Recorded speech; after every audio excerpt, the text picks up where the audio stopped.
ಸಾಹಿತ್ಯಾಸಕ್ತರು. ಅನಿಲ್ ಬುನ್ನಾಪುರ್ ಅವರ ಈ survey number 97 ಇದು ಒಂದು 3 ತಿಂಗಳಲ್ಲಿನೇ 2ನೇ ಮುದ್ರಣ ಕಂಡಿದೆ. ಬಹಳ ಸಂತೋಷದ ವಿಷಯ. ಅಭಿನಂದನೆಗಳು ಅನಿಲ್ ಅವರಿಗೆ. ಸಾಮಾನ್ಯವಾಗಿ ಸಾಹಿತ್ಯ ಕೃತಿಗಳು ಹೆಚ್ಚು ಮಾರಾಟ ಆಗೋದಿಲ್ಲ, ಓದೋದಿಲ್ಲ ಅಂತ ಹೇಳಿ ಅಂತ ಇರ್ತೀವಿ. ಆವಾಗ ಇವಾಗ ಇಂಥ ಆಕಸ್ಮಿಕಗಳು, ಚಮತ್ಕಾರಗಳು ಕನ್ನಡ ಸಾಹಿತ್ಯದಲ್ಲಿ ಸಂಭವಿಸ್ತಾ ಇರ್ತಾರೆ. ಆಮೇಲೆ ನನಗೆ ಇನ್ನೊಂದು ಸಂತೋಷ ಆಗಿದ್ದೇನು ಅಂತಂದ್ರೆ, ಇಡೀ ಭೂಮಾಪನ ಇಲಾಖೆ ಇದು ತನ್ನದೇ ಕೃತಿ ಅನ್ನುವಂತ ಸಂಭ್ರಮದಲ್ಲಿ ಕಳೆದ 2-3 ತಿಂಗಳಿಂದ ಈ ಕೃತಿಯನ್ನ ಎಲ್ಲ ಕಡೆ ಅವರು ಸಂಭ್ರಮಿಸ್ತಾ ಇದ್ದಾರೆ ಮತ್ತು ಬಿಡುಗಡೆ ಮಾಡ್ತಾ ಇದ್ದಾರೆ. ಒಂದು ಇಲಾಖೆಯಿಂದ ಇಷ್ಟು ಪ್ರೀತಿ, ವಿಶ್ವಾಸ, ಪ್ರೋತ್ಸಾಹ ಸಿಗೋದು ಬಹಳ ಅಪರೂಪ. ಹೀಗಾಗಿ ಅನಿಲ್ ಅವರು ಇಂಥ ಒಂದು ಒಳ್ಳೆಯ ಬಳಗವನ್ನು ಹೊಂದಿದ್ದು ಕೂಡ ಅವರ ಒಂದು ಅದೃಷ್ಟ ಅಂತ ಹೇಳಿ ನಾನು ಅನ್ಕೊಂಡಿದ್ದೆ. ಆಮೇಲೆ ಕನ್ನಡ ಕಥೆಗಳ ವಿಚಾರಕ್ಕೆ ಬಂದಾಗ, ಇವಾಗಿದು ಕನ್ನಡ ಕಥೆಗಳ ಒಂದು ಮಹಾಪೂರದ ಕಾಲ ಇದು. ನೀವು ಚಾಮರಾಜನಗರಕ್ಕೆ ಹೋಗ್ರಿ, ಬೀದರ್ಗೆ ಹೋಗ್ರಿ, ಅಥವಾ ಕರ್ನಾಟಕದ ಯಾವುದೇ ಜಿಲ್ಲೆಗೆ ಹೋಗ್ರಿ, ನಿಮಗೆ ಕೆಲವಾದರೂ ಬಹಳ ಪ್ರತಿಭಾವಂತ ಕಥೆಗಾರರು ಸಿಕ್ಬಿಡ್ತಾರೆ.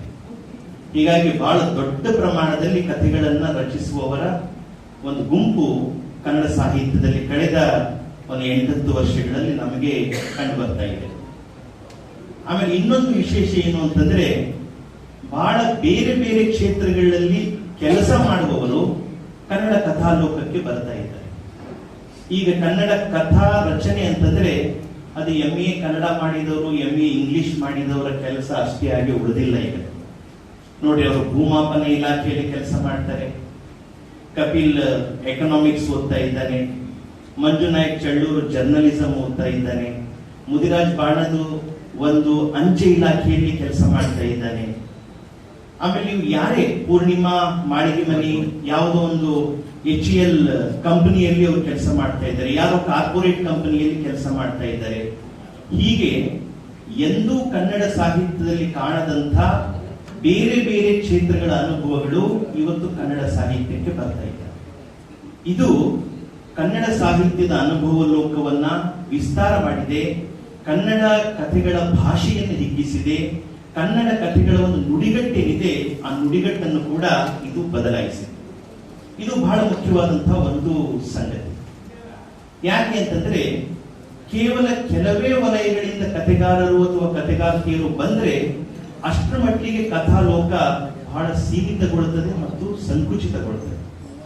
ಆದರೆ ನಿಜಕ್ಕೂ ಕನ್ನಡ ಕಥೆಗಳ ಒಂದು ಅದೃಷ್ಟ, ತೃತೀಯ ಲಿಂಗಿಗಳು ಕಥೆ ಬರೀತಾ ಇದ್ದಾರೆ, ರೈಲ್ವೆ ಇಲಾಖೆಯಲ್ಲಿರೋರು ಕಥೆಗಳನ್ನು ಬರೀತಾ ಇದ್ದಾರೆ, ಆದಿವಾಸಿಗಳ ಕೆಲವು ಲೇಖಕಿಯರು ಕಥೆಗಳನ್ನು ಬರೀತಾ ಇದ್ದಾರೆ. ಹೀಗಾಗಿ ಕನ್ನಡ ಕಥೆಗಳ ಈ ಹೊತ್ತು ಯಾವುದು ಅಂತಂದ್ರೆ, ಅದು ಒಂಥರ ವೈವಿಧ್ಯಮಯವಾದಂತಹ ಅನುಭವ ಲೋಕಗಳು, ಕನ್ನಡಕ್ಕೆ ನುಗ್ಗುತ್ತಾ ಇರುವಂತಹ, ಕನ್ನಡದಲ್ಲಿ ಹೊಸ ಹೊಸ ರೂಪ ಪಡಿತಾ ಇರುವಂತಹ ಒಂದು ವಿಶೇಷವಾದ ಕಾಲ ಅಂತ ಹೇಳಿ ನಾನು ಅನ್ಕೊಂಡಿದ್ದೀನಿ. ಇದು ನಾವೆಲ್ಲರೂ ಕೂಡ ಬಹಳ ಸ್ವಾಗತಿಸಬೇಕಾದಂತಹ ಒಂದು ಕಾಲ ಇದು. ಆಮೇಲೆ ನಮ್ಮ ಅನಿಲ್ ಅವರು ಭೂಮಾಪನ ಇಲಾಖೆಗೆ ಸೇರಿದವರು. ಬಹುಶಃ ಭೂಮಿಯನ್ನು ಅಳಿಯುವಂತ ವ್ಯಕ್ತಿಗಳಿಗೆ ಒಂದು ವಿಶೇಷವಾದಂತಹ ವ್ಯವಧಾನ ಮತ್ತು ತಾಳ್ಮೆ ಇರಬೇಕಾಗ್ತದೆ. 1 ಇಂಚ್ ಕೂಡ ಹಿಂದೆ ಮುಂದೆ ಆದ್ರೆ 100 ಸಮಸ್ಯೆಗಳು ಉಂಟಾಗ್ತವೆ. ಅವರ ವೃತ್ತಿಯ ಕಾರಣದಿಂದಾಗಿನೋ ಅಥವಾ ಅನಿಲರ ಸ್ವಭಾವದ ಕಾರಣದಿಂದಾಗಿನೋ ಅನಿಲು ಬಹಳ ವ್ಯವಧಾನದಿಂದ ಮತ್ತು ಬಹಳ ಸಮಾಧಾನದಿಂದ ಕಥೆಗಳನ್ನು ಕಟ್ತಾರೆ. ಅವರ ಕಥೆಗಳನ್ನು ನೋಡಿದ್ರೆ ಎಲ್ಲರೂ ಕೂಡ ಒಂದು ಅವಸರ ಅಥವಾ ಎಲ್ಲೂ ಕೂಡ ಒಂದು ಆತುರ, ಆ ತರದ ಸ್ವಭಾವ ಕಂಡು ಬರೋದಿಲ್ಲ. ಒಂದು ಬಹಳ ವ್ಯವಧಾನ, ತನ್ನೊಳಗೆ ತಾನೇ ವಿಚಾರ ಮಾಡ್ತಾ, ಆ ಪಾತ್ರಗಳ ಮನಸ್ಸನ್ನು ಹೊಕ್ಕಿ, ಆ ಪಾತ್ರಗಳ ಪರಿಸರವನ್ನು ನೋಡ್ತಾ, ಅವುಗಳ ಸಂಬಂಧವನ್ನು ಪರಿಶೀಲಿಸ್ತಾ, ಅವುಗಳನ್ನ ನಮ್ಮೆದುರು ಬಿಡಿಸ್ತಾ ಹೋಗ್ತಾರೆ. ಬಹುಶಃ ಇದು ಅವ್ರ ವೃತ್ತಿಯ ಕಾರಣದಿಂದಾಗಿ ಅವರಲ್ಲಿ ಬಂದಿರಬಹುದಾದಂತಹ ಒಂದು ಗುಣ ಅಂತ ಹೇಳಿ ನಾನು ಅನ್ಕೊಂಡಿದ್ದೆ. ಆಮೇಲೆ ಸಾಮಾನ್ಯವಾಗಿ ಕಥೆಗಳನ್ನ ಬರೆಯುವಾಗ ನಾವು ಕಥೆಗಳ ಪರಿಸರವನ್ನ ವಿವರಿಸ್ತಾ ಹೋದ್ರೆ ಅಥವಾ ವ್ಯಕ್ತಿಗಳನ್ನು ವಿವರಿಸ್ತಾ ಹೋದ್ರೆ ಕಥೆಗಳು ಅಷ್ಟರ ಮಟ್ಟಿಗೆ ದುರ್ಬಲ ಆಗ್ತವೆ. ಆದ್ರೆ ಅನಿಲ್ ಮಾಡುವ ಕೆಲಸ ಏನು ಅಂತಂದ್ರೆ, ಕಥೆಗಳ ಪಾತ್ರಗಳನ್ನು ಶೋಧಿಸ್ತಾರೆ. ಶೋಧನೆ ಬಹಳ ಮುಖ್ಯ ಕಥೆಗಾರನಿಗೆ. ಆಮೇಲೆ ಪರಿಸರವನ್ನು ಅವರು ಶೋಧನೆ ಮಾಡ್ತಾ ಹೋಗ್ತಾರೆ. ಯಾಕೆ ಈ ತರಹದ ಕಷ್ಟಗಳು ಉಂಟಾಗ್ತಾ ಇದ್ದಾವೆ, ಯಾಕೆ ಸಂಬಂಧಗಳಲ್ಲಿ ಈ ತರಹದ ಬಿರುಕುಗಳು ಉಂಟಾಗ್ತಾ ಇದ್ದಾವೆ, ಯಾಕೆ ವ್ಯಕ್ತಿಗಳ ನಡುವೆ ಪರಸ್ಪರ ಒಂದು ಅಪನಂಬಿಕೆ ಉಂಟಾಗ್ತಾ ಇದೆ, ಅಥವಾ ವ್ಯಕ್ತಿಗಳು ಇಂಥ ಅವಮಾನಗಳನ್ನು ಮೀರುವ ಕ್ರಮ ಯಾವುದು, ಇವುಗಳ ಒಂದು ಶೋಧ ಏನಿದೆ, ಆ ಶೋಧ ಅನಿಲರ ಕಥೆಗಳಲ್ಲಿ ಬಹಳ ದಟ್ಟವಾಗಿ ಬಂದಿದೆ. ಮತ್ತೆ ನನಗೆ ಬಹಳ ಇಷ್ಟವಾದಂತಹ ಒಂದು ಸಂಗತಿ, ಯಾಕಂದ್ರೆ ಒಂದು 15-20 ವರ್ಷದ ಹಿಂದೆ ನಾವು ನೋಡಿದಾಗ ನಮ್ಮ ಅರುಣ್ ಜೋಳದೂರಿಗೆಲ್ಲ ಇದ್ದಾರೆ, ನಮ್ಮ ಕಥೆಗಳಲ್ಲಿ ವಿವರಗಳು ಬಹಳ ದಟ್ಟವಾಗಿ ಬರ್ತಾ ಇತ್ತು. ಗ್ರಾಮೀಣ ಜಗತ್ತಿನ ವಿವರಗಳು, ನಗರ ಜಗತ್ತಿನ ವಿವರಗಳು ಅಂತ. ಆದ್ರೆ ಆ ವಿವರಗಳನ್ನು ಶೋಧಿಸೋದು, ಆ ವಿವರಗಳ ಆಳಕ್ಕೆ ಹೋಗಿ ಅಲ್ಲಿರುವಂತಹ ಒಂದು ಬದುಕಿನ ವಿವೇಕ ಏನಿದೆ, ಆ ವಿವೇಕವನ್ನು ಹಿಡಿಯುವಂತಹ ಒಂದು ಸೂಕ್ಷ್ಮ ಕಥನದ ದಾರಿಗೆ ನಮ್ಮ ಅನಿಲ್ ಅವರು ಇಳಿದಿದ್ದಾರೆ ಅಂತ ಹೇಳಿ ನನಗೆ ಅನಿಸ್ತಾ ಇದೆ. ಆಮೇಲೆ ಯಾವುದೇ ಭಾಷೆಯಲ್ಲಿ ಒಂದು ಅಂತಸತ್ವದ ಒಂದು ವಿವೇಕ ಅಡಗಿರ್ತದೆ. ಕಥೆಗಾರ ಕವಿಗಳ ಮುಖ್ಯ ಕೆಲಸ ಏನು ಅಂತಂದ್ರೆ ಆ ಭಾಷೆಯ ಒಳಗಿಳಿದು ಅಲ್ಲಿನ ಅಂತಸತ್ವದ ವಿವೇಕವನ್ನ ಹಿಡಿಯುವಂತ ಕೆಲಸ. ನೀವು ಅವರ ಬೇರೆ ಬೇರೆ ಲಿಂಗಾಯತ್ ಖಾನಾವಳಿ ಕಥೆಯಾಗಲಿ, ಆ ಮಹಾದೇವನ ಅಂತಸತ್ವ ಕಿಳಿದು ಅವನ ವಿವೇಕ ಏನು ಅನ್ನುವಂಥದ್ದನ್ನ ಅವ್ರು ಹುಡುಕ್ತಾ ಹೋಗ್ತಾರೆ. ಅಥವಾ ಸರ್ವೆ ನಂಬರ್ 97 ಕಥೆಯ ಪ್ರಭಾಳ ಆಂತರ್ಯಕ್ಕೆ ಇಳಿದು ಅವಳ ಆಂತರ್ಯದ ವಿವೇಕ ಹೇಗೆ ಕೆಲಸ ಮಾಡ್ತದೆ ಅನ್ನುವಂಥ ತಿಳಿತಾ ಹೋಗ್ತಾರೆ. ಬಹುಶಃ ಇದು ಅನಿಲ್ಗೆ ಅವರ ಓದಿನಿಂದ, ಬಹುಶಃ ಅವರ ವಿವೇಚನೆಯ ಕ್ರಮದಿಂದ ಸಿಕ್ಕಿದಂತ ಒಂದು ಬಹಳ ಮುಖ್ಯವಾದಂತ ದಾರಿ ಅಂತ ಹೇಳಿ ನಾನು ಅನ್ಕೊಂಡಿದ್ದೀನಿ. ಅನಿಲ್ ಹತ್ರ 2 ಕ್ರಮ ಇದೆ. ಒಂದು, ಪರಿಸರವನ್ನು ಕೂಡ ಅವರು ಶೋಧಿಸ್ತಾ ಹೋಗ್ತಾರೆ ಮತ್ತು ವ್ಯಕ್ತಿಯ ಮನಸ್ಸನ್ನು ಕೂಡ ಶೋಧಿಸ್ತಾ ಹೋಗ್ತಾರೆ. ಇವೆರಡು ಬಹಳ ಸೂಕ್ಷ್ಮವಾಗಿ ಮಾಡುವಂತಹ ಒಂದು ವಿಶೇಷ ಕ್ರಮ ನನಗೆ ಅನಿಲ್ ಅವರ ಕಥೆಗಳಲ್ಲಿ ಕಂಡು ಬಂದಿದೆ. ಆಮೇಲೆ ಅನಿಲ್ ಅವರ ಅನೇಕ ಕಥೆಗಳಲ್ಲಿ ಬಂದಿದ್ದು ಕೇವಲ 6 ಕಥೆಗಳು, ಮತ್ತು ಅದರೊಳಗಂತೂ ಬಹಳ ದೀರ್ಘವಾದಂತಹ, ಕೆಲವೊಂದಂತೂ ಒಂದು ನೀಳ್ಗತೆಗಳಿಗೆ ಸಮಾನವಾದಂತಹ ಕಥೆಗಳು. ಆದ್ರೆ ಆ ಕಥೆಗಳನ್ನ ಕಟ್ಟುವಲ್ಲಿ ಅನಿಲ್ ನಿಜಕ್ಕೂ ಕನ್ನಡ ಸಾಹಿತ್ಯದ ಈ ಹಳೆಯ ಪ್ಯಾಟರ್ನ್ ಏನಿದೆಯಲ್ಲ, ಹಳೆಯ ಒಂದು ಕ್ರಮ, ಆ ಕ್ರಮವನ್ನ ಅವರು ಖಂಡಿತ ಮುರಿದಿದ್ದಾರೆ ಅಂತ ಹೇಳಿ ನಾನು ಅನ್ಕೊಂಡಿದ್ದೆ. ಇದು ಒಬ್ಬ ಪ್ರತಿಭಾವಂತ ಕಥೆಗಾರನಿಗೆ ಮಾತ್ರ ಸಾಧ್ಯವಾಗುವಂಥದ್ದು. ನಾನು ಸುಮ್ಮನೆ ಅವರಿಗೆ ನಿಮಗೆಲ್ಲ ಆ ಸರ್ವೆ ನಂಬರ್ 97 ಕತೆ ಬಗ್ಗೆ ಕೆಲವು ವಿಷಯಗಳನ್ನ ಹಂಚಿಕೊಳ್ತೀನಿ. ಬಹುಶಃ ನಾನು ಓದಿದ ಪ್ರಕಾರ ಒಂದು ಭೂಮಾಪನ ಇಲಾಖೆಯ ಒಳಗಿನ ಗುಟ್ಟುಗಳು, ಒಳಗಿನ ವಿವರಗಳು ಇಷ್ಟು ದಟ್ಟವಾಗಿ ಕನ್ನಡದಲ್ಲಿ ಈ ಮೊದಲು ಯಾರು ತಂದಿರಲಿಲ್ಲ. ನಮ್ಮ ಗ್ರಾಮೀಣ ಕಥೆಗಳು ಬಂದಿದ್ದಾವೆ, ಕಾರ್ಪೊರೇಟ್ ಕಥೆಗಳು, ನಗರದ ಕಥೆಗಳು. ಆದ್ರೆ ಈ ಭೂಮಾಪನ ಇಲಾಖೆಯ ಒಳಗೆ ನಡೆಯುವಂತಹ ಕೆಲವು ಗುಟ್ಟುಗಳಿರ್ತವ, ಕೆಲವು ಹೇಳಿಕೊಳ್ಳಾದಂತಹ ಗುಟ್ಟುಗಳು, ಸಂಕಟಗಳು, ಸಂಗತಿಗಳು, ಅವು ಇಲ್ಲಿ ಒಂದು ಬಹಳ ಗಾಢವಾದಂತಹ ಅನುಭವವಾಗಿ ಅವು ಬಂದಿದ್ದಾರೆ. ನಾನು ಅನಿಲ್ ಇದೇ ದಾರಿಯಲ್ಲಿ ಹೆಚ್ಚು ಮುಂದುವರಿಯುವುದು ಅವರ ಕಥನ ಜೀವನದ ದೃಷ್ಟಿಯಿಂದ ಬಹಳ ಒಳ್ಳೆಯದು ಅಂತ ಹೇಳಿ ಅನ್ಕೊಂಡಿದ್ದೀನಿ. ಯಾಕಂದ್ರೆ ಇದನ್ನ ಅನಿಲ್ ಬಿಟ್ಟರೆ ಬೇರೆ ಯಾವ ಕಥೆಗಾರರಿಗೆ ಹೇಳಲಿಕ್ಕೆ ಸಾಧ್ಯ ಆಗೋದಿಲ್ಲ, ಅಥವಾ ಆ ಮೂಲದಿಂದ ಬಂದ ಕಥೆಗಾರರ ಮಾತ್ರ ಅನುಭವಗಳನ್ನ ಹೇಳಬಹುದು. ಯಾಕಂದ್ರೆ ಅಲ್ಲಿನ ರಿಪೋರ್ಟ್ಗಳ ಒಂದು ದಾಖಲೆ, ಅಲ್ಲಿನ ಗುಡಾರದ ಬುಕ್ಕು, ಅಲ್ಲಿನ ಸರ್ವೆ ಮಾಡುವಂತ ಜನ, ಬಾವುಟ ಹಿಡಿಯುವವರು, ದುಭಾಷಿಗಳು, ನೀರು ಕೊಡುವವರು, ಅವ್ರ ಜೊತೆ ಕೆಲಸಕ್ಕೆ ಹೋಗುವವರು, ಪಟ್ಟಿ ಹಾಕಿ ಅಳಿಯುವವರು, ಕಾಡಿನಲ್ಲಿ ಹೋಗೋದು, ಅನೇಕ ಸಲ ಮಲೇರಿಯಾದಲ್ಲಿ ತೀರ್ಕೊಳ್ಳೋದು, ಎಷ್ಟೆಲ್ಲ ಕಷ್ಟಗಳನ್ನೆಲ್ಲ ಹೇಗಿರ್ತದೆ ಈ ಸರ್ವೆಯ ಚರಿತ್ರೆಯಲ್ಲಿ ಅನ್ನುವಂಥದ್ದನ್ನ ಒಂದು ಕಥೆ ಮಾಡಿ ಅವರು ದಾಖಲಿಸಿದ್ದಾರೆ. ನಿಜಾಂ ಕಾಲದ ನಿಜಾಂ ಸಿಕಂದರ್ ಝಾ ಬ್ರಿಟಿಷರು ಸರ್ವೆ ಮಾಡೋ ಹೊತ್ತರೊಳಗೆ ಏನೇನು ಸೌಲಭ್ಯಗಳನ್ನು ಒದಗಿಸಿದ್ದ ಅನ್ನುವಂಥ ವಿವರ ಕೂಡ ಅಲ್ಲಿ ಬರ್ತದೆ. ಒಬ್ಬ ಕರ್ನಲ್ ವಿಲಿಯಂ ಲ್ಯಾಂಪ್ಟನ್ ಅವನು ಹೇಗೆ ತನ್ನ ಜನಗಳನ್ನು ತೆಗೆದುಕೊಂಡು ಹೋಗಿ ಭೂಮಾಪನವನ್ನು ಮಾಡ್ದ ಅನ್ನುವಂಥ ವಿವರ ಬರ್ತದೆ. ನೋಡಿ, ಚರಿತ್ರೆಯಲ್ಲಿ ಮುಚ್ಚಿ ಹೋದಂತ ಈ ವಿವರಗಳು ನಮ್ಗೆ ಯಾರಿಗೂ ಕೂಡ ಗೊತ್ತಿರಲಿಲ್ಲ. ಬ್ರಿಟಿಷ್ ಅಧಿಕಾರಿಗಳು ಇಡೀ ದೇಶವನ್ನ ಅಳೆದಿದ್ದಾರೆ. ಇದು ಬಹಳ ಸಣ್ಣ ಕೆಲಸ ಅಲ್ಲ, ಒಂದು ಭೂಮಿಯನ್ನ ಅಳೆಯೋದು. ಇಡೀ ದೇಶದ ಕಾಡು, ಮೇಡು, ನದಿ, ಪರ್ವತ, ಭೂಮಿ ಎಲ್ಲವನ್ನು ಕೂಡ ಅಳೆದಿದ್ದಾರೆ. ಅನೇಕರು ತಮ್ಮ ಪ್ರಾಣವನ್ನು ಕೂಡ ಕಳೆದುಕೊಂಡಿದ್ದಾರೆ. ಅನೇಕ ರೋಗಗಳಿಗೆ, ಕಾಡಾನೆಗಳ ದಾಳಿಗೆ, ಪ್ರವಾಹಕ್ಕೆ ಅವರು ತುತ್ತಾಗಿದ್ದಾರೆ. ಆ ಎಲ್ಲ ವಿವರಗಳನ್ನು ಓದ್ತಾ ಇದ್ರೆ ಚರಿತ್ರೆಯ ಎಂಥ ಒಂದು ವಿಸ್ಮಯವಾದಂತಹ ಪುಟಗಳು ಅನಿಲ್ ನಮಗೆ ಕಾಣಿಸ್ತಾ ಇದ್ದಾರಲ್ಲ ಅಂತ ಹೇಳಿ ನನಗೆ ಬಹಳ ಅಚ್ಚರಿ ಆಗಿಬಿಡ್ತು. ಮತ್ತೆ ಅಷ್ಟರೊಳಗೆ ಆ ಪ್ರಬಲ ಸಂಕಟಗಳು.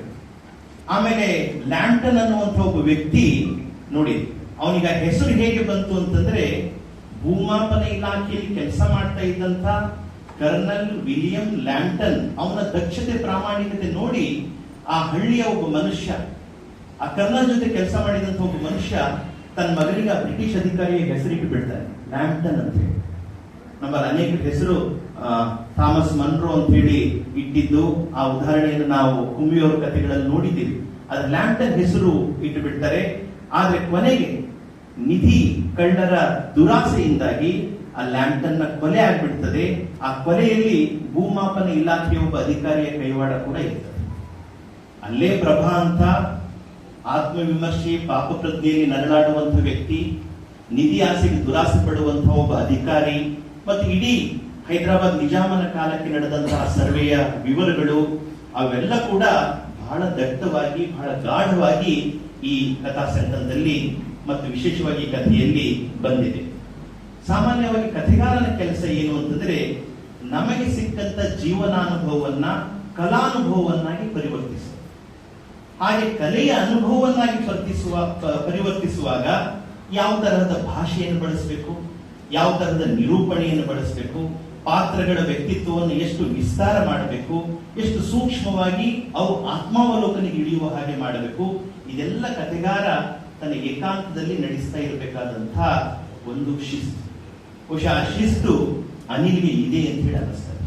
ಇಲ್ಲದೆ ಇದ್ರೆ ಇಷ್ಟು ದಟ್ಟವಾಗಿ ಗಾಢವಾಗಿ ಪಾತ್ರಗಳ ಮನಸ್ಸಿನ ಒಳಸುರುಳಿಗಳನ್ನು ಬಿಚ್ಚುತ್ತಾ ಕಥೆಗಳನ್ನು ಕಟ್ಟಲಿಕ್ಕೆ ಆಗೋದಿಲ್ಲ. ಇದು ಸಾಹಿತ್ಯ ಬಹಳ ಒಂದು ಸ್ವಲ್ಪ ವಿಚಿತ್ರವಾದಂತಹ ಕೆಲಸ ಇದೆ. ನಾವು ನಮ್ಮ ಜೀವನದಲ್ಲಿ ನೋಡಿದಂತಹ ಘಟನೆಗಳು, ನಮ್ಮ ವೃತ್ತಿಯಲ್ಲಿ ನೋಡಿದಂತಹ ಘಟನೆಗಳಿಗೆ ನಾವು ನಮ್ಮ ಏಕಾಂತದಲ್ಲಿ ಮುಖಾಮುಖಿ ಆಗಬೇಕಾಗ್ತದೆ. ನಮ್ಮ ಏಕಾಂತದಲ್ಲಿ ಅವುಗಳ ಜೊತೆ ಗುದ್ದಾಟ ಮಾಡಬೇಕಾಗ್ತದೆ. ನಮ್ಮದೇ ಕಲ್ಪನೆಗಳ ಜೊತೆ ನಾವು ಜಗಳ ತಿಳಿಬೇಕಾಗ್ತದೆ. ನಾವು ಯಾವ ಪಾತ್ರಗಳನ್ನು ನಮ್ಮ ಕಥೆಗಳಲ್ಲಿ ತರಬೇಕಂತ ಇರ್ತೀವೋ, ಎಷ್ಟೋ ಸಲ ಆ ಪಾತ್ರಗಳೇ ನಮಗೆ ವಿಚಿತ್ರವಾದ ಪ್ರಶ್ನೆ ಕೇಳ್ತಾ ಇರ್ತವೆ, ವಿಚಿತ್ರವಾದ ಸವಾಲುಗಳನ್ನು ಒಡ್ತಾ ಇರ್ತವೆ. ಅತಿ ಮಾಡಿದ್ರೆ ಸ್ವಲ್ಪ ಓವರ್ ಆಯ್ತು ಅಂತ ಅನಿಸ್ಬಿಡ್ತದೆ, ಕಡಿಮೆ ಮಾಡಿದ್ರೆ ಪಾತ್ರಕ್ಕೆ ನ್ಯಾಯ ಸಿಕ್ಕಿಲ್ಲ ಅಂತ ಹೇಳಿ ಅನಿಸ್ಬಿಡ್ತದೆ. ಇವೆಲ್ಲವೂ ಕೂಡ ಕಥೆಗಾರನ ಮನಸ್ಸಿನಲ್ಲಿ ಒಂಥರ ತಾವೇ ಪರೀಕ್ಷೆಗೊಳಗಾಗ್ತಾ ಕಥೆಯ ಪಾತ್ರಗಳಾಗಿ ಕಥೆಯ ಅನುಭವಗಳಾಗಿ ಇಟ್ಕೊಳ್ತಾ ಹೋಗ್ಬೇಕಾಗ್ತದೆ. ಅಂಥ ಒಂದು ಸೂಕ್ಷ್ಮ ಮನಸ್ಸು, ಅಂಥ ಒಂದು ಪ್ರಾಮಾಣಿಕವಾದಂತಹ ನೋಟ ದಕ್ಕಿದಾಗ ಮಾತ್ರ ಆ ಕಥೆಗಳಿಗೆ ಆ ಪಾತ್ರಗಳಿಗೆ ಬೇರೆ ಒಂದು ರೂಪ ಕೊಡಬಹುದು ಅಂತ ಹೇಳಿ ಅನಿಸ್ತದೆ. ಅಂಥ ಒಂದು ಮುಖ್ಯವಾದಂತಹ ಕೆಲಸ ಅನಿಲ್ ತಮ್ಮ ಸರ್ವೆ ನಂಬರ್ 97 ನಲ್ಲಿ ಮಾಡಿದ್ದಾರೆ. ಕನ್ನಡದ ಬಹುಶಃ ನೀವೇನಾದ್ರೂ ನನಗೆ ಈ ಕಳೆದ ದಶಕದ ಒಂದು 10 ಅತ್ಯುತ್ತಮ ಕಥೆಗಳನ್ನು ತೆಗೆದು ತೋರಿಸ್ತೀನಿ ಅಂತಂದ್ರೆ ನಾನು ಅದರಲ್ಲಿ ಸರ್ವೆ ನಂಬರ್ 97 ಕೂಡ ಒಂದು ಅಂತ ಹೇಳಲಿಕ್ಕೆ. ಯಾಕಂದ್ರೆ ಕನ್ನಡದ ಮಟ್ಟಿಗೆ ಬಹಳ ಹೊಸ ಅನುಭವ ಮತ್ತು ಬಹಳ ಹೊಸದಾದಂತಹ ವಿವರಗಳ ಶೋಧದ ಒಂದು ಅತ್ಯುತ್ತಮವಾದಂತಹ ಕಥೆ. ಆಮೇಲೆ ಇನ್ನೊಂದು ನನಗೆ ಏನ್ ಅನಿಸ್ತು ಅಂತಂದ್ರೆ, ಇಷ್ಟೆಲ್ಲ ತನ್ನ ಇಲಾಖೆಯ ಬಗ್ಗೆ, ಇಲಾಖೆಯ ಒಳ ವಿವರಗಳ ಬಗ್ಗೆ ಬರೆದು ಕೂಡ ಅನಿಲ್ಗೆ ಒಂದು ನಿರ್ಲಿಪ್ತವಾದ ಭಾವ ಇದೆ. ಇದು ಬಹಳ ಮುಖ್ಯ. ಯಾಕಂದ್ರೆ ಒಂದು ನಿರ್ಲಿಪ್ತವಾದ ಭಾವ ಇರದೇ ಇದ್ರೆ ಒಂದು ಸೆನ್ಸ್ ಆಫ್ ಜಸ್ಟಿಸ್, ಒಂದು ನ್ಯಾಯ ಪ್ರಜ್ಞೆ ಎಲ್ಲೋ ಸ್ವಲ್ಪ ಕಳಚಿ ಹೋಗುವಂತ ಸಾಧ್ಯತೆ ಇರ್ತದೆ. ಇದು ಕಥೆಗಾರಿಕೆ ಹೇಗೆ ಅಂತಂದ್ರೆ, ಒಂಥರ ಕುಂಬಾರ ತನ್ನ ಮಡಿಕೆ ಮಾಡಿದ ಹಾಗೆ, ನೇಕಾರ ಸೀರೆ ನೇಯ್ದ ಹಾಗೆ, ಸಮಗಾರ ಚಪ್ಪಲಿ ಹೊಲಿದ ಹಾಗೆ. ಆ ಮಾಡುವವರಿಗಿನ ಸಂತೋಷ ಮಾತ್ರ ಅವ್ರದ್ದು, ಮಾಡಿದಾದ್ಮೇಲೆ ಅದು ಇನ್ಯಾರಿಗೂ ಸೇರ್ಬಿಟ್ಟಿದೆ. ಆ ಮಡಿಕೆ ಯಾರು ಬಳಕೆ ಮಾಡ್ತಾ ಇರ್ತಾರೆ, ಸೀರೆ ಯಾರು ಬಳಕೆ ಮಾಡ್ತಾ ಇರ್ತಾರೆ, ಚಪ್ಪಲಿ ಯಾರು ಬಳಕೆ ಮಾಡ್ತಾ ಇರ್ತಾರೆ. ಇವ್ರು ಅಳೆದಂತ ಭೂಮಿ ಅಳೆಯುವ ಸುಖ ಮಾತ್ರ ಅವ್ರದ್ದು. ಅಳೆದಾದ ಮೇಲೆ ಅದು ಇನ್ಯಾರು ಪಾಡಿಗೆ ಸೇರ್ಬಿಟ್ಟಿರ್ತದೆ. ಆವಾಗ ನಮಗೊಂದು ನಿರ್ಲಿಪ್ತ ಭಾವ ಬೇಕಾಗಿದೆ ಅಂತ. ಹೀಗಾಗಿ ನೀವು ಅನೇಕ ಕಥೆಗಳನ್ನು ಓದಿದಾಗ ಒಂದು ನಿರ್ಲಿಪ್ತ ಭಾವ ಆ ಪಾತ್ರಗಳ ಜೊತೆ ಕೂಡ ಅವರು ಹೇಗೆ ಸೃಷ್ಟಿ ಮಾಡ್ಕೊಂಡಿರ್ತಾರೆ ಅನ್ನುವಂಥದ್ದು ಕೂಡ ನಾವು ಗಮನಿಸಬಹುದು. ಎಲ್ಲೂ ಕೂಡ ಉದ್ವೇಗಕ್ಕೆ ಒಳಗಾಗ್ದೇನೆ, ಎಲ್ಲೂ ಕೂಡ ಕಥೆಗಳಲ್ಲಿ ಅತಿ ಭಾವುಕತೆಗೆ ಒಳಗಾಗ್ದೇನೆ, ಅವುಗಳನ್ನು ಬಹಳ ನಿರ್ಲಿಪ್ತವಾಗಿ ಅವುಗಳ ಆಂತರ್ಯವನ್ನ ಹಿಡಿಯುವಂತಹ ಒಂದು ವಿಶೇಷವಾದ ಕೆಲಸ ಅನಿಲ್ ತಮ್ಮ ಕಥೆಗಳಲ್ಲಿ ಮಾಡಿದ್ದಾರೆ. ಆಮೇಲೆ ಅನಿಲ್ ಅವರ ಕಥೆಗಳ ಪ್ರಭಾ ಆಗಿರಬಹುದು, ಅಥವಾ ಧರೆಪ್ಪ ಆಗಿರಬಹುದು, ಆ ಲಿಂಗಾಯತ್ ಖಾನಾವಳಿದು, ಅಥವಾ ಕೊನೆಯ ಕಥೆ ಇದೆಯಲ್ಲ ಕಸ್ತೂರಿ ಕ್ಯಾಂಟೀನ್ ನ ಕಸ್ತೂರಿ ಆಗಿರಬಹುದು. ಆ ಕಸ್ತೂರಿಯ ಕಷ್ಟ ಅಂತೂ ಒಂಥರ ನಮಗೆ ವಿಚಿತ್ರವಾಗಿ ಕಾಡು ಬಿಡ್ತದೆ. ಅಂದ್ರೆ ನೋಡಿ, ಮೋಸ್ಟ್ಲಿ ಅವ್ರ ಮೊದಲನೇ ಪೋಸ್ಟಿಂಗ್ ಶರಣ್ ಸಿರ್ಸಿಗೆಯಲ್ಲಿ ಇತ್ತು ಅಂತ ಹೇಳಿದಾಗೆ ಕೇಳಿದ. ಆ ಕಥೆಯ ಮುಖ್ಯ ಊರು ಯಾವುದು ಅಂತಂದ್ರೆ ಅದು ಶರಣ್ ಸಿರ್ಸಿಗೆ. ಶರಣ್ ಸಿರ್ಸಿಗೆಯ ಒಬ್ಬ ಬಡ ಹೆಣ್ಣು ಮಗಳು ತಮ್ಮ ಊರಿನ ಯಾವುದೋ ಒಬ್ಬ ಪೂಜಾರಿಯ ಮಾತಿಗೆ ಮರಳಾಗಿ ರಾಜಸ್ಥಾನದ ಒಬ್ಬ ವ್ಯಕ್ತಿಯನ್ನು ಮದುವೆ ಮಾಡಿಕೊಂಡು ಅವಳು ರಾಜಸ್ಥಾನಕ್ಕೆ ಹೋಗ್ಬಿಡ್ತಾಳೆ. ಆಮೇಲೆ ಅಲ್ಲಿ ಅವಳು ಅನುಭವಿಸಿದಂತಹ ಕಷ್ಟಗಳು, ಸಂಕಟಗಳು, ಆಮೇಲೆ ಯಾವುದೋ ಬೆಂಬಲ ಪಡೆದು ಪುನಃ ತನ್ನ ಊರಿಗೆ ಬಂದಾಗ ಇದೆಲ್ಲ ನಾಶ ಆಗಿರುತ್ತದೆ. ಅವಳ ಕನಸಿನ ಹೋಟೆಲ್ನ ಒಂದು ಬೋರ್ಡ್ ಮಾತ್ರ ಅಲ್ಲಿ ನೇತು ಬಿದ್ದಿರುತ್ತದೆ. ಅವಳ ಸಂಕಟಗಳನ್ನ ಅವರು ದಾಖಲಿಸ್ತಾ ಹೋಗಿದ್ದಾರೆ. ಆಮೇಲೆ ಆ ಕಥೆ ಸ್ವಲ್ಪ ಅತಿ ಭಾವುಕತೆಗೆ ಜಾರಬಹುದಿತ್ತು, ಆದ್ರೆ ಅನಿಲ್ ಹಾಗೆ ಜಾರಬಿಡ್ಲಿಕ್ಕೆ ಬಿಡೋದಿಲ್ಲ. ಬಹುಶಃ ಇದಕ್ಕೆ ಕಾರಣ ಏನು ಅಂತಂದ್ರೆ, ಬಹುಶಃ ಅನಿಲ್ ಬಹಳ ಆಳದಲ್ಲಿ ಅನ್ಕೊಂಡಂತ ಒಂದು ಸಂಗತಿ ಏನು ಅಂತಂದ್ರೆ, ಪ್ರತಿಯೊಬ್ಬ ವ್ಯಕ್ತಿ ಕೂಡ ತನ್ನ ದುಃಖಕ್ಕೆ, ತನ್ನ ಸಂಕಟಕ್ಕೆ ತಾನು ಕಾರಣ ಅಲ್ಲದೆ ಇದ್ರೂ ಕೂಡ ತಾನೇ ಕಾರಣ ಅನ್ನುವಂತ ಹೊಣೆಗಾರಿಕೆಯಿಂದ ಮಾತ್ರ ಅನುಭವಗಳನ್ನು ನೋಡಬೇಕು ಅಂತ. ಸಾಮಾನ್ಯವಾಗಿ ನಾವು ಬೇರೆಯವರ ಮೇಲೆ ಆರೋಪ ಮಾಡ್ತಾ ಇರ್ತೀವಿ, ನನ್ನ ದುಃಖಕ್ಕೆ ಅವ್ರ ಕಾರಣ, ನನಗೆ ಇವ್ರು ಕಷ್ಟ ಕೊಟ್ಟರು, ಅವ್ರು ತೊಂದರೆ ಕೊಟ್ಟರು ಅಂತ ಹೇಳಿ. ಆದ್ರೆ ಅವ್ರ ಪಾತ್ರಗಳು ನೋಡಿದ್ರೆ ಅವು ಬೇರೆಯವ್ರ ಮೇಲೆ ಹೆಚ್ಚು ಆರೋಪ ಹಾಕೋದಿಲ್ಲ. ತನ್ನ ಸಂಕಟದ ಹೊಣೆಗಾರಿಕೆಯನ್ನ ತಾವೇ ಎದುರಿಸಿ, ತಾವೇ ಅನುಭವಿಸಿ, ಅವುಗಳನ್ನು ಮೀರ್ಲಿಕ್ಕೆ ಪ್ರಯತ್ನ ಮಾಡ್ತಾ ಇದ್ದಾರೆ. ಈ ಮೀರುವ ಕ್ರಿಯೆ ಇದೆಯಲ್ಲ, ಇದು ಬಹಳ ಮುಖ್ಯವಾದಂತಹ ವ್ಯಕ್ತಿಯ ಒಂದು ಸ್ಥಿತಿ. ಯಾಕಂದ್ರೆ ಎಷ್ಟೋ ಸಲ ವ್ಯಕ್ತಿಗಳಲ್ಲ, ಪರಿಸ್ಥಿತಿಗಳೇ ನಮಗೆ ಖಳನಾಯಕರಾಗಿರ್ತಾರೆ. ಯಾಕಂದ್ರೆ ಆ ಪರಿಸ್ಥಿತಿ, ಸಿಚುವೇಶನ್ ಹಿಂಗ್ ಬರ್ತದೆ, ನೀವು ಏನು ಮಾಡ್ಲಿಕ್ಕೆ ಸಾಧ್ಯ ಇರೋದಿಲ್ಲ. ನೀವು ಆ ಪರಿಸ್ಥಿತಿಯನ್ನು ಹೇಗೆ ಎದುರಿಸಬೇಕು ಅನ್ನುವಂಥದ್ದೇ ಗೊತ್ತಾಗೋದಿಲ್ಲ.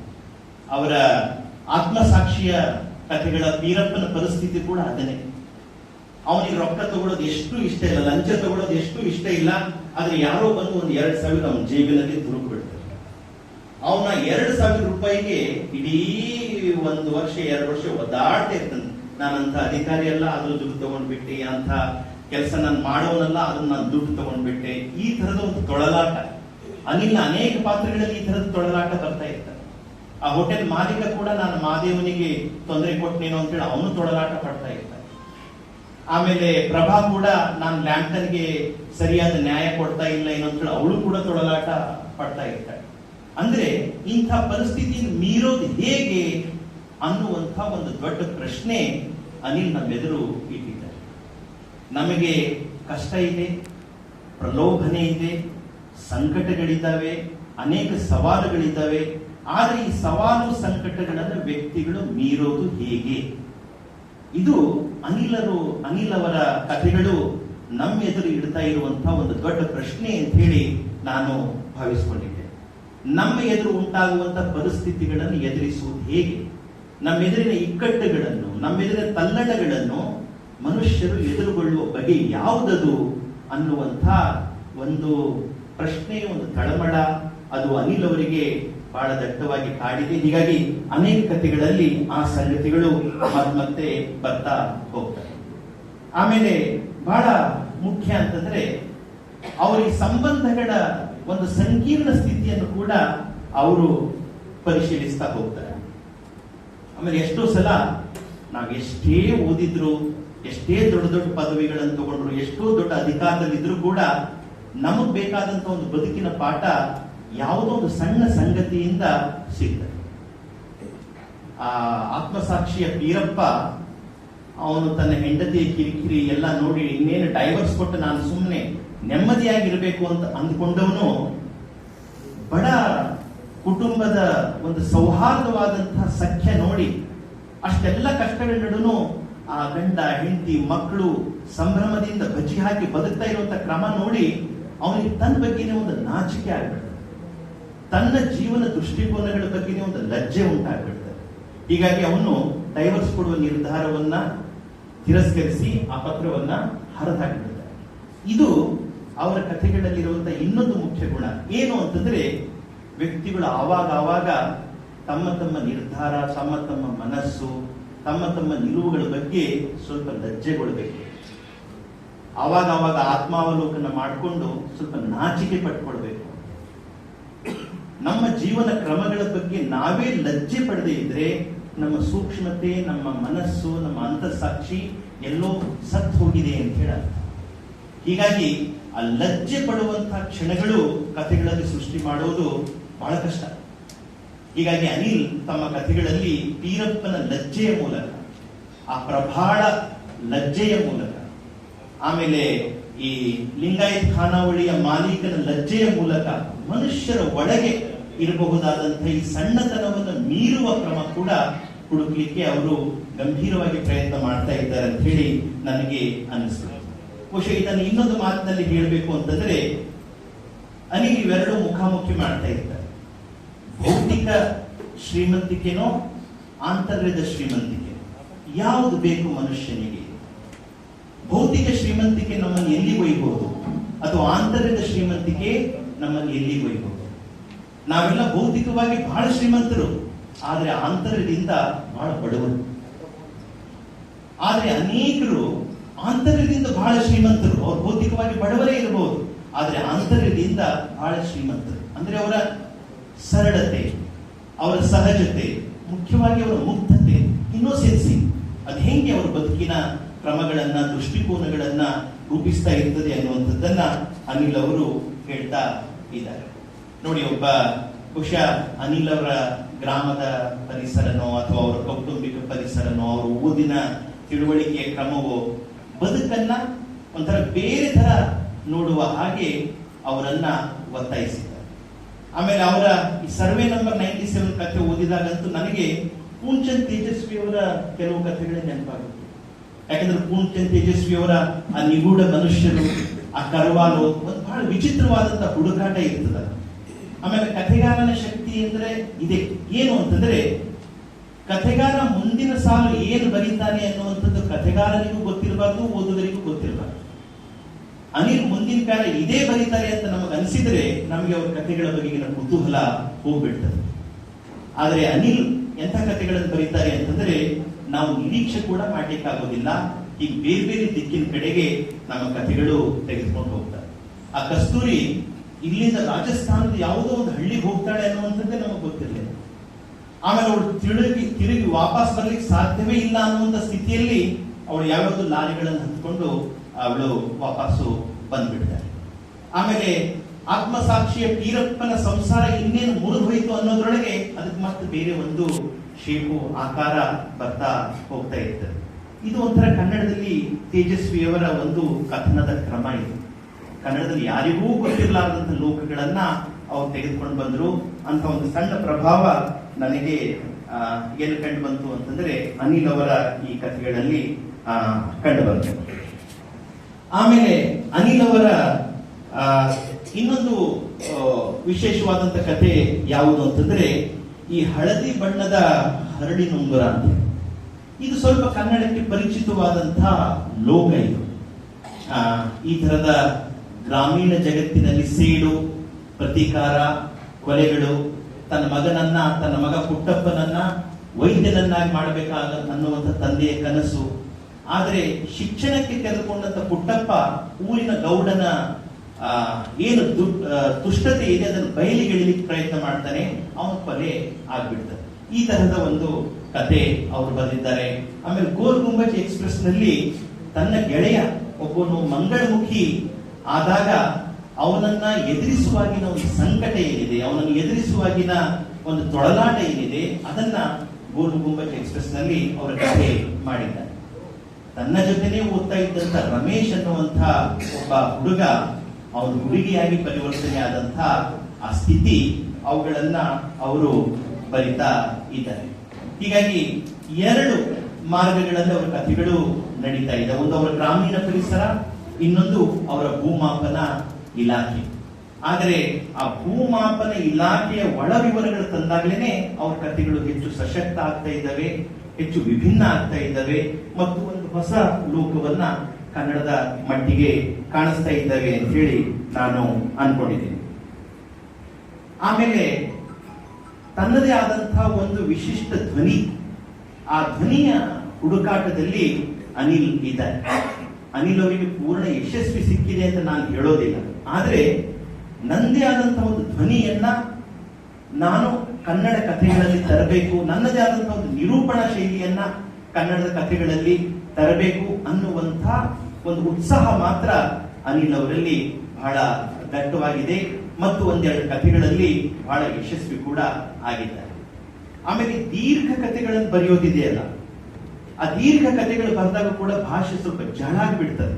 ಆದ್ರೆ ಅನಿಲ್ ಭಾಷೆಯ ಜೊತೆ ಒಂದು ಬಹಳ ಒಳ್ಳೆಯ ಏನಂದ್ರೆ ಆಟ ಆಡ್ತಾ ಇರ್ತಾರೆ. ಭಾಷೆಯನ್ನ ತನಗೆ ಬೇಕಾದ ಹಾಗೆ ಮಣಿಸಿಕೊಳ್ಳಿಕ್ಕೆ ಅವರು ಬಗೆ ಬಗೆಯ ಪ್ರಯತ್ನವನ್ನ ಮಾಡ್ತಾ ಇರ್ತಾರೆ.